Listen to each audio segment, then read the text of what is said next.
Buenos días. Vamos a empezar el curso del carácter del creyente. Sabemos nosotros, muchos son los llamados, pero pocos los escogidos. Y surge la pregunta, ¿por qué? Porque Dios está buscando vasijas puras. Y tal vez nos preguntamos, ¿qué es una vasija pura? Pues una vasija pura es el carácter del creyente. Así que en este curso hablaremos del significado del carácter del creyente y los atributos claves de cómo podemos ser una vasija pura. Entonces, primero, para entender qué es el carácter, tenemos que definirlo. Entonces, definamos qué es el carácter. Según el diccionario de la Webster, significa carácter es patrón de conducta o personalidad. También significa fortaleza, fuerza moral, buena reputación. Un sinónimo de la palabra carácter es naturaleza. Y naturaleza es todo ámbito de la vida y de la actividad humana. Entonces, estas definiciones nos muestran que el carácter tiene que ver con nuestras actividades, tiene que ver con nuestra personalidad, tiene que ver con nuestra conducta, con nuestra reputación y todo aspecto de nuestra vida. Por eso, en la palabra de Dios, en el libro de Proverbios, en el capítulo 22, versículo 1, dice, de más estima es el buen nombre que las muchas riquezas, y la buena fama más que la plata y el oro. Desde el punto de vista de Dios, Dios nos revela su palabra. Él es el dueño del oro. En Ageo dice que Dios es dueño del oro, de la plata, de la tierra, su plenitud, los que habitan. Él en principio creó todo, los cielos, la tierra, todo le pertenece a Él. Y para Dios, de más valía, de más estima.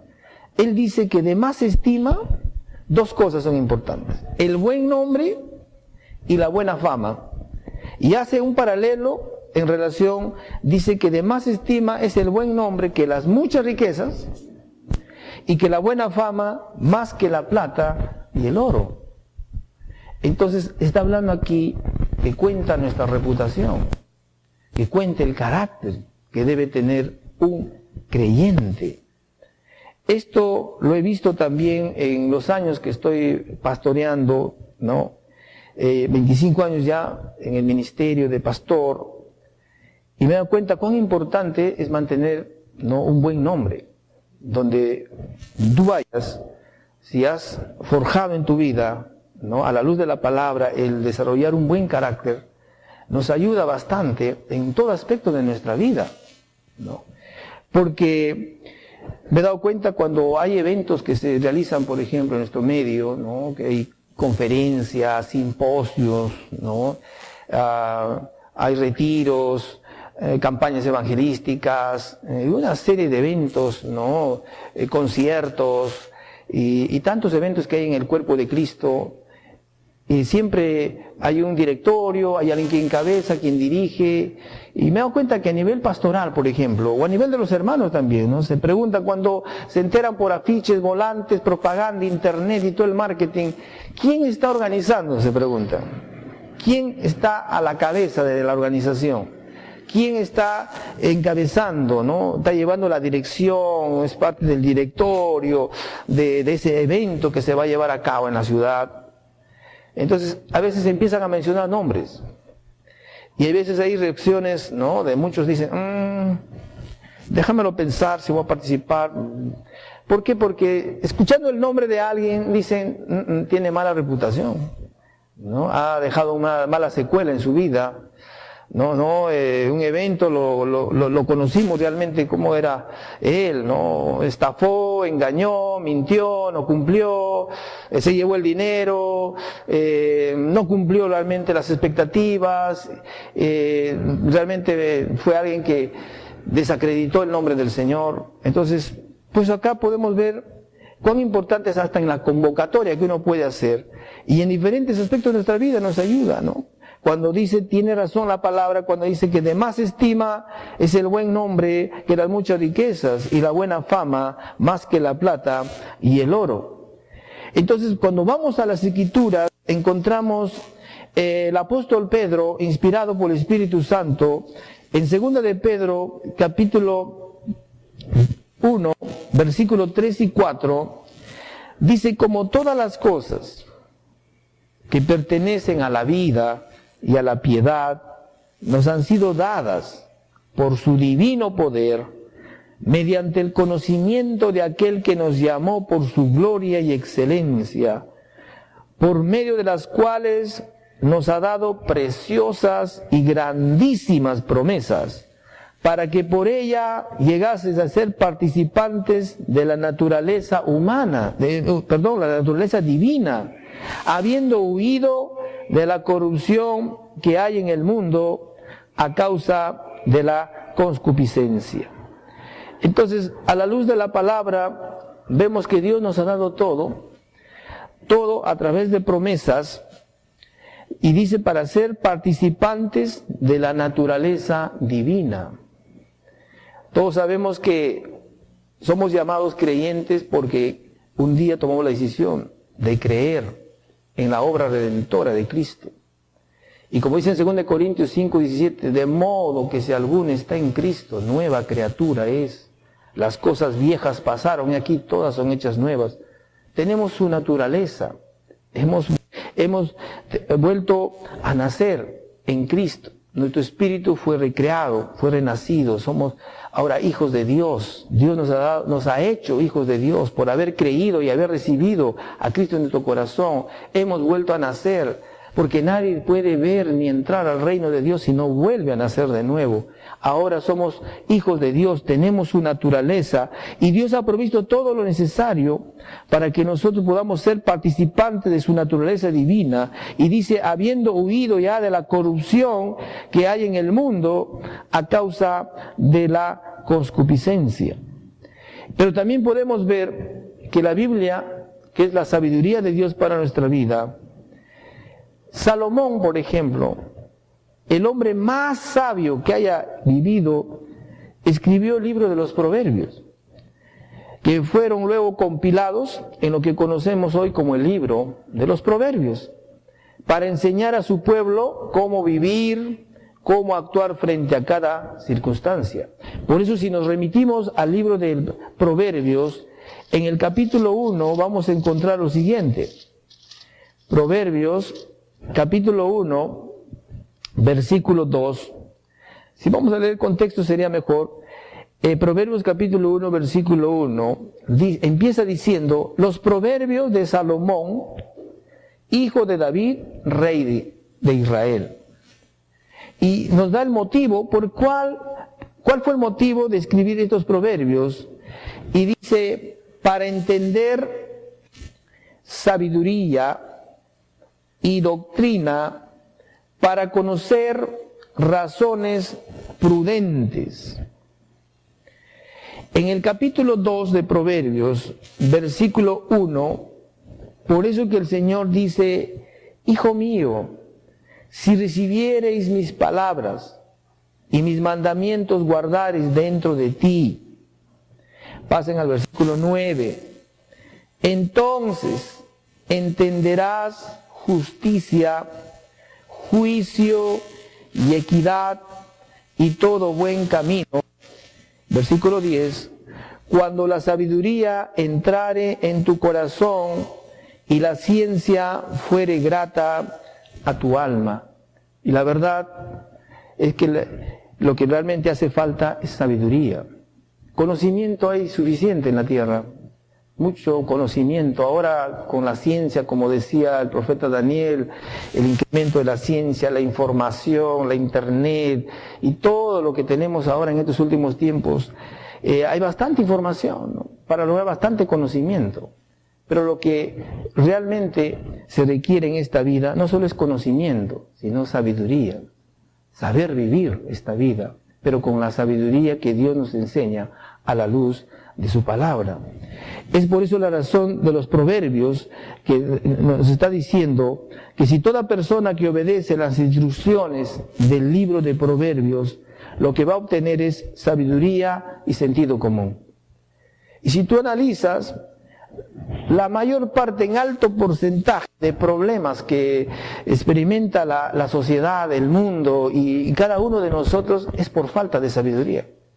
Todos los problemas en tu hogar, en tu matrimonio, en tu empresa, en tu trabajo, en cualquier lugar, es por falta de sabiduría. Le faltó sabiduría, tuvo poca sabiduría. Mira los errores que cometió porque no tuvo la sabiduría correcta para tomar buenas decisiones en su vida. Mira, se suele escuchar, tomó malas decisiones, qué alocadas decisiones tomó, fue muy desesperado, no hizo la cosa en su tiempo correcto, no supo hacer las cosas como Dios nos enseña a la luz de su palabra. Esa es la razón, ¿no?, de que la palabra de Dios nos va a ayudar a poder distinguir también entre el bien del mal y cómo tomar una decisión correcta en cada ocasión. Así que al seguir las instrucciones de este libro de Proverbios, la sabiduría y la verdad entrarán en el centro mismo de tu ser, llenándote de gozo tu vida. En Proverbios capítulo 3, versículo 21, por eso el Señor mira con qué amor nos dice: hijo mío, no se aparten estas cosas de tus ojos, guarda la ley y el consejo. Entonces debemos continuar adquiriendo sabiduría, conocimiento, entendimiento de la palabra de Dios. Debemos continuar desarrollando un buen juicio y sentido común en todos los asuntos de la vida. Justamente por falta de sabiduría es lo que nos generamos muchos problemas, o hay personas que por falta de sabiduría generan problemas donde ellos están. Entonces, adquirir sabiduría es lo más importante que se puede hacer. En Proverbios capítulo 4, versículo 7, dice: sabiduría ante todo, adquiere sabiduría, y sobre todas tus posesiones adquiere inteligencia. Este mundo realmente, porque no valora la sabiduría, esto me hace remontar a los tiempos cuando se descubrió la pólvora, ¿no? En los tiempos antiguos, los chinos y cosas, ¿no? Descubrieron al comienzo para hacer algo bueno, ¿no? Pero por falta de sabiduría, mira, la pólvora sirvió ahora para hacer inclusive bombas, matar gente y todo lo que, ¿no? Igual es cuando se originó cuando se inventó los aviones, ¿no? En esos primeros tiempos, los aeroplanos era para fumigar grandes extensiones de terreno en la agricultura contra, ¿no?, las plagas y langostas y cosas por el estilo. Pero como falta sabiduría en el ser humano, lo desviaron y mira lo que ha acabado. Ahora son ¿no?, los aviones instrumentos de guerra, para matar, destruir, ¿no? Y todo por falta de sabiduría ocurre todo eso. Así, sobre todo, cuenta la sabiduría, como dice la palabra de Dios. Entonces encontramos que por algo dice Proverbios 4:7, sabiduría ante todo, adquiere sabiduría, y sobre todas tus posesiones adquiere inteligencia. Eso es lo que nos recomienda la palabra del Señor. Y en Proverbios capítulo 3, versículos 16 y 17, la sabiduría también nos provee vida larga y buena. Mira lo que dice ahí: largura de días. Proverbios capítulo 3, versículos 16 y 17. Largura de días está en su mano derecha, y en su izquierda riquezas y honra. Sus caminos son caminos deleitosos, y todas sus veredas paz. La sabiduría, mira lo que produce. Según Proverbios capítulo 3, versículos 16 y 17, provee una vida larga y buena. Y no solamente eso, también produce en nuestra vida, cuando nosotros adquirimos sabiduría, riqueza. Vas a terminar siendo una persona honorable, una persona con honor. Vas a disfrutar de paz, de bendición. Es verdad, si no tenemos la sabiduría del Señor, pues nuestros días a veces se acortan, ¿no? Hay gente en esta vida que yo no sé cómo intenta vivir larga vida si viven llenos de contiendas, de envidias, de malicia, de enojos y iras, y se alimentan mal, no hay sabiduría en lo que hacen, ¿no? En su diario vivir, acortan los días de su vida. Deberíamos vivir mucho más de lo que Dios nos ha diseñado, pero a veces acortamos nuestra vida. Por eso la sabiduría provee una vida larga. Y no solamente eso, también por haber adquirido sabiduría, como dice la palabra, pues tendremos hasta una vida buena, riquezas, honor, paz. También en Proverbios capítulo 9, versículo 11, dice: porque por mí se aumentarán tus días y años de vida se te añadirán. Entonces la sabiduría hará más provechosas las horas de tu día y los años de tu vida. Cuando uno tiene sabiduría, pues uno aprovecha bien las horas del día, porque tantos consejos hay en la palabra del Señor para aprovechar cada hora, cada momento, cada tiempo, pero con sabiduría. En Proverbios capítulo 8, versículo 13, dice de la siguiente manera: el temor de Jehová es aborrecer el mal, la soberbia y la arrogancia, el mal camino y la boca perversa aborrezco. La sabiduría, nos está diciendo las Escrituras, aborrece el orgullo. La sabiduría aborrece la arrogancia. La sabiduría aborrece la corrupción. La sabiduría aborrece el engaño y cualquier clase. Y volvemos a Proverbios capítulo 3. Proverbios capítulo 3, versículos 22 y 23, nos dice que serán vida a tu alma y gracia a tu cuello. Entonces andarás por tu camino confiadamente y tu pie no tropezará. Interesante esta escritura. Lo que está diciendo que la sabiduría y el sentido común te llenarán de vida, te llenarán de energía, te darán honor, te dará respeto, te mantendrá seguro, te guardará de la derrota, te guardará del desastre e impedirá que se aparte de los caminos equivocados.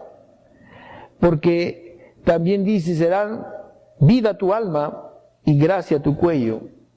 La sabiduría eso produce. En otras palabras, nos vamos a volver personas irresistibles. Si tú quieres ser una persona irresistible, una persona que expresa belleza, atractivo, eso está diciendo la palabra, cuando serán vida a tu alma y gracia a tu cuello, ¿no? Porque la sabiduría va a producir eso en nuestra vida. Nos va a producir en nosotros una persona segura, una persona con vida, con energía, una persona de respeto. Entonces ahora vamos a desarrollar, habiendo ya hecho esta introducción acerca de el carácter del creyente, definiendo lo que es el carácter, vamos a ver ahora el carácter general, ¿no?, de lo que involucra al creyente. Y para esto vamos a ir al libro de Colosenses, en el capítulo 3, del versículo 1 hasta el versículo 17, tomen buena nota, vamos a leer lo que dice las Escrituras, y aquí está realmente, no de una manera general, hablando del carácter del creyente. Colosenses capítulo 3, versículo 1 en adelante, dice: sí, pues habéis resucitado con Cristo, buscad las cosas de arriba, donde está Cristo, sentado a la diestra de Dios. Poned la mira en las cosas de arriba, no en las de la tierra, porque habéis muerto, y vuestra vida está escondida con Cristo en Dios. Cuando Cristo, vuestra vida, se manifieste, entonces nosotros también seremos manifestados con Él en gloria. Haced morir, pues, lo terrenal en vosotros: fornicación, impureza, pasiones desordenadas, malos deseos y avaricia, que es idolatría, cosas por las cuales la ira de Dios viene sobre los hijos de desobediencia, en las cuales vosotros también anduvisteis en otro tiempo, cuando vivíais en ellas. Pero ahora dejad también vosotros todas estas cosas: ira, enojo, malicia, blasfemia, palabras deshonestas de vuestra boca. No mintáis los unos a los otros, habiéndonos despojado del viejo hombre con sus hechos, y revestido del nuevo, el cual conforme a la imagen del que lo creó se va renovando hasta el conocimiento pleno, donde no hay griego ni judío, circuncisión ni incircuncisión, bárbaro ni escita, siervo ni libre, sino que Cristo es el todo y en todos. Vestíos, pues, como escogidos de Dios, santos y amados, de entrañable misericordia, de benignidad, de humildad, de mansedumbre, de paciencia, soportándonos unos a otros y perdonándonos unos a otros, si alguno tuviere queja contra otro. De la manera que Cristo os perdonó, así también hacedlo vosotros. Y sobre todas estas cosas, vestíos de amor, que es el vínculo perfecto. Y la paz de Dios gobierne en vuestros corazones, a la que asimismo fuisteis llamados en un solo cuerpo, y sed agradecidos. La palabra de Cristo mora en abundancia en vosotros, enseñándonos y exhortándonos unos a otros en toda sabiduría, cantando con gracia en vuestros corazones al Señor con salmos e himnos y cánticos espirituales. Y todo lo que hacéis, interesante, todo lo que hacéis, sea de palabra o de hecho, hacedlo todo en el nombre del Señor Jesús, dando gracias a Dios Padre por medio de Él. Entonces, si nosotros empezamos a analizar estas escrituras, en Colosenses capítulo 3, podemos ver que en el versículo 2 nos insta la palabra de poner nuestra mente en las cosas de arriba y no en las de la tierra. Ahora, ¿qué cosa hay en la tierra? Nosotros sabemos que en la tierra hay cosas materiales. En la tierra también se busca reconocimiento. En la tierra buscamos alabanza de los hombres. Esa es la razón por qué la palabra nos dice: ponga su mente en las cosas de arriba, no en las de la tierra. Buscando las cosas materiales, porque las cosas materiales que Dios ha puesto es para que lo disfrutemos. Y lo más curioso es que no somos dueños, somos mayordomos, administradores. Dueño es Dios, que lo creó todo. Y lo curioso es que cuando uno se muere, pues al final no nos llevamos nada. Desnudo venimos a este mundo y desnudo nos vamos. Todo dejamos acá. Todo se queda. A veces nuestro enfoque no debe estar tanto en la tierra, porque somos temporales, pasajeros. Por eso nos dice la palabra, poned la mira en las cosas de arriba y no en la tierra. Porque de acá somos transitorios, somos pasajeros. Hay veces además estamos enfatizados en buscar reconocimiento. Pero realmente, ¿quién? Él es el verdadero promovedor. Él promueve. Y cuando Dios promueve, verdaderamente es una verdadera promoción. Pero a veces estamos más enfocados en las cosas de la tierra, buscando reconocimiento, alabanza de los hombres. Eso está diciendo aquí la palabra. En el versículo 3 dice, porque habéis muerto y vuestra vida está escondida con Cristo en Dios. Como morimos a nosotros mismos, o debimos hacerlo cuando nacimos de nuevo, y dice nuestra vida está escondida en Cristo. Entonces, si nuestra vida está escondida en Cristo, entonces Jesús debe ser nuestro ejemplo. Si nuestra vida está escondida en Cristo, Jesús debe ser nuestro modelo de vida para cada uno de nosotros. Y encontramos que en Primera de Pedro, capítulo 2, versículo 23, mira lo que dice, en referencia a Cristo como nuestro modelo. El apóstol Pedro, inspirado por el Espíritu Santo, menciona en 1 de Pedro capítulo 2, versículo 23, quien cuando le maldecían, dice, no respondía con maldición. Cuando padecía, no amenazaba, sino encomendaba la causa al que juzga justamente. Una versión dice, cuando lo insultaban, no tomaba venganza. Así que es importante entender eso, ¿no? Porque cuando nosotros no entendemos, a veces, si vivimos una experiencia donde alguien nos insulta, a veces tenemos en nuestra humanidad nuestra reacción, ¿no? Porque si somos agredidos, alguien insulta nuestra vida, ¿no? Produce una acción en contra de nosotros, y a veces nuestra reacción es que queremos tomar venganza. Pero Jesús no optaba por eso, porque Él andaba en sabiduría. Por eso nuestro mejor modelo debe ser Él. Y la versión dice claramente que cuando lo insultaban, Él no tomaba venganza. Él todo, como dice aquí en las Escrituras, Él todo lo encomendaba, ¿no?, al Señor.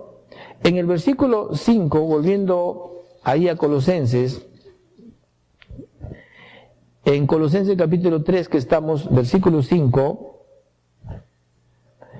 esta expresión, haced morir pues lo terrenal en vosotros, y empieza a mencionar fornicación, impureza, pasiones desordenadas, malos deseos y avaricia, que es idolatría. Si vemos claramente, dice, haced morir pues,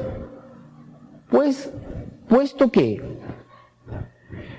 que estás buscando las cosas de arriba, entonces, poniendo tu mente en las cosas de arriba, has muerto a ti mismo y tu vida está escondida en Cristo, dice la palabra. Por lo tanto, entonces, uno tiene que hacer morir estas cosas que menciona aquí la palabra del Señor. Por años, me acuerdo de mis principios, ¿no?, que conocí al Señor. En ese conocimiento, en esa revelación de la palabra, ¿no?, a mí me enseñaron así, ¿no? Bueno, el conocimiento de la pastora, de los pastores, los líderes que en ese tiempo me enseñaban, en ese conocimiento, esa revelación, no decía, mira hermano, si tú tienes estas cosas en tu vida, malos deseos, la impureza, la avaricia, la cólera, la ira, no, ora al Señor, ¿no? Y dile que el Señor se lo lleve, ¿no? Que el Señor se lleve, que el Señor te lo quite, ¿no? Y a veces mis oraciones terminaban diciendo de esta manera, oraba, ¿no? Señor, quítame la ira, quítame esto que tengo, ¿no? Del enojo, la amargura, este deseo fuerte a fornicar o querer caer en el adulterio, ¿no? Siendo casado y estar mirando la mujer ajena y estar con un deseo ¿no? Y bueno, me he dicho, encomiéndalo al Señor, entrégaselo al Señor, dile que el Señor te lo quite, ¿no? Ahora que ha pasado el tiempo y entiendo a la luz y revelación por el Espíritu Santo y por la palabra, qué fácil, ¿no? O sea, era eso de decir y como pasarle, ¿no? Toda la culpa al Señor, ¿no? Y a veces algunos se han excusado cuando han orado de esa manera. Señor, llévate mi ira. Señor, quítame el enojo. Señor, tengo tanta envidia en mi corazón. Quítamelo, Señor. Llévatelo, Señor, el celo, la envidia. Llévatelo. Y después se justifican porque continúa haciendo lo mismo. Y alguien le confronta y le dice, oye, pero ¿por qué? Bueno, no te ciñes a la palabra y sigues en enojo, en amargura, en celo, en envidia, en lo que está diciendo las Escrituras. No, hermano, dicen, se justifican. Yo ya he orado al Señor, ya le he dicho que me lo quite. No sé, parece que no me ha oído, como dando a entender de taquito. Tú tienes la culpa, Señor, si no te lo quieres llevar, no me lo quitas. Y el asunto no es que Dios va a hacer algo con esas cosas, si claramente está diciendo aquí en la palabra, haced morir. No dice, no, Dios no dijo en su palabra, yo haré morir en ustedes todo lo terrenal, la fornicación, la impureza, las pasiones desordenadas, los malos deseos, la avaricia. Yo me voy a encargar, yo me los voy a llevar, yo se los voy a quitar. El Señor ha puesto esa responsabilidad en nosotros. Él dice, haced morir. ¿Quién tiene que hacer morir? Somos nosotros. Entonces es importante entender lo que está diciendo la palabra. En Gálatas capítulo 5, en el versículo 19 y 20, el apóstol Pablo, inspirado por el Espíritu Santo, dice, y manifiestas son las obras de la carne, y empieza a enumerar, que son adulterio, fornicación, inmundicia, lascivia, idolatría, hechicerías, enemistades, pleitos, celos, iras, contiendas, disensiones, herejías, etc. Ahora, hay veces, hermanos, por no tener el correcto conocimiento de la palabra, a veces decimos, ¿no? Fuera ese espíritu de adulterio. Es que es un demonio de adulterio, un demonio de fornicación, un demonio, el demonio y el demonio. Pero acá la Biblia nos dice que manifiestas son las obras del demonio, ¿no? Para echarle la culpa al demonio también. No, es que una vez, me acuerdo, hace años, un hermano, ¿no? Cayó en pecado, ¿no? Con otra hermana, y cuando él fue confrontado por lo que había sucedido, ¿no? Él dijo, no sé, la verdad no sé qué me pasó, en ese momento que estuve con ella se me metió el demonio y ejecuté, y después que pasó dije, ¿qué he hecho? ¿No? Era una justificación en realidad, no a lo que él había hecho, había cometido, pero en realidad eso es la excusa del demonio, ¿no? Tal vez el demonio está ahí orando en un rincón diciendo, ¿y este qué le pasa? ¿No? ¿Hasta que me echa la culpa? No es un asunto del demonio. Acá habla que son obras manifiestas, no dice del demonio. Dice, y manifiestas son las obras de la carne. Y empieza a manifestar cuáles son esas obras manifestadas de la carne. Y dice, el adulterio no es obra demoníaca. Está diciendo que ese adulterio es obra de la carne, el adulterio, la fornicación, la inmundicia, la lascivia, la idolatría, las hechicerías, las enemistades, los pleitos, los celos, las iras, contiendas, disensiones, herejías, etcétera, etcétera. en Efesios capítulo 5, versículo 3, pero fornicación y toda inmundicia o avaricia, ni aún, dice, se nombre entre vosotros como conviene a santos. Imagínense, dice que ni la fornicación, ni la inmundicia o la avaricia no deben ni siquiera mencionarse entre los cristianos. A tal grado, dice la palabra del Señor. Ahora, fornicación, sabemos que es inmoralidad sexual, incluyendo también el adulterio. Sabemos que la fornicación es cuando dos personas solteras, ¿no?, deciden tener relaciones sexuales sin casarse. El adulterio son dos personas, ¿no? Una persona que es casada y pues tiene relaciones sexuales con otra persona que no es su esposa.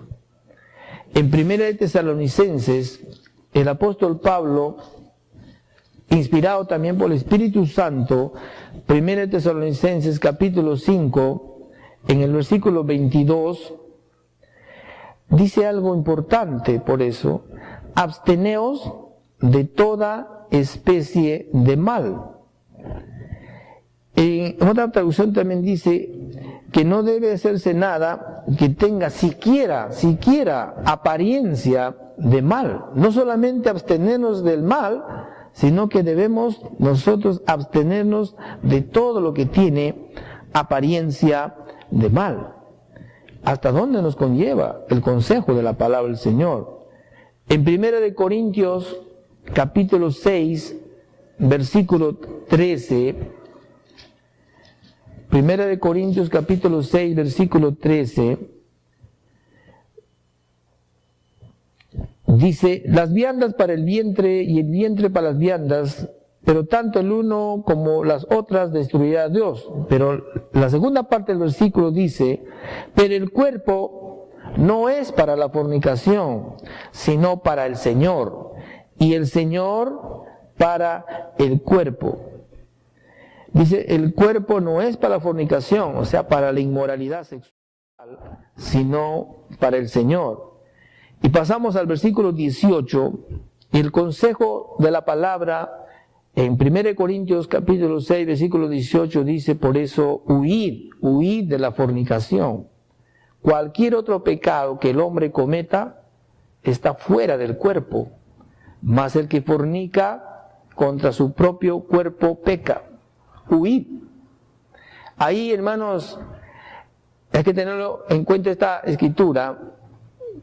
No hay otra forma de huir. Así que nadie se haga el fuerte si no seguimos la sabiduría de Dios, si has dejado avanzar esta situación, no has estado caminando en sabiduría, el conocimiento de la palabra, aún siendo un creyente, y de pronto pues se da la circunstancia que él solo, ella sola, está a punto de suceder, ¿no?, en la soledad, y la situación se empieza a dar y la pasión aumenta. Ahí ya no vale decir: no, yo soy fuerte, no voy a caer, y te pones a orar en lenguas y te pones a orar y reprender al demonio que está pasando en ese momento. Lo único que la palabra nos aconseja frente a una situación así es huir.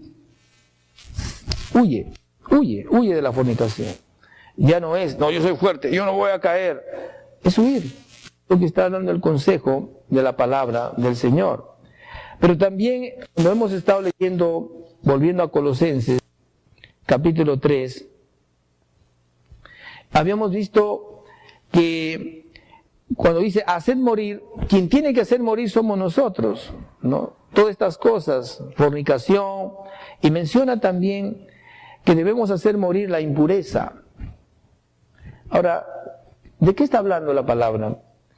Impureza tiene que ver con la impureza moral. Impureza tiene relación con pensamientos sucios. Impureza también tiene que ver con indecencia o sensualidad. ¿Quién lo tiene que hacer morir? La impureza, nosotros. No lo va a hacer Dios por nosotros, no lo va a hacer el pastor por nosotros, no lo va a hacer nuestro líder por nosotros. Somos nosotros que tenemos que hacer morir estas cosas. es la decisión nuestra de caminar con la sabiduría de Dios. Entonces, esto de la impureza se relaciona con la inmoralidad sexual.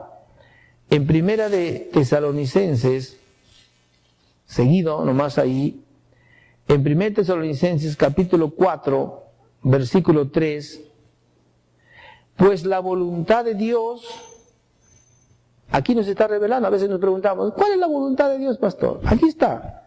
Dice, pues la voluntad de Dios es vuestra santificación, que os apartéis de fornicación. Es decir, está revelado aquí, en su palabra está revelado su voluntad, la voluntad de Dios.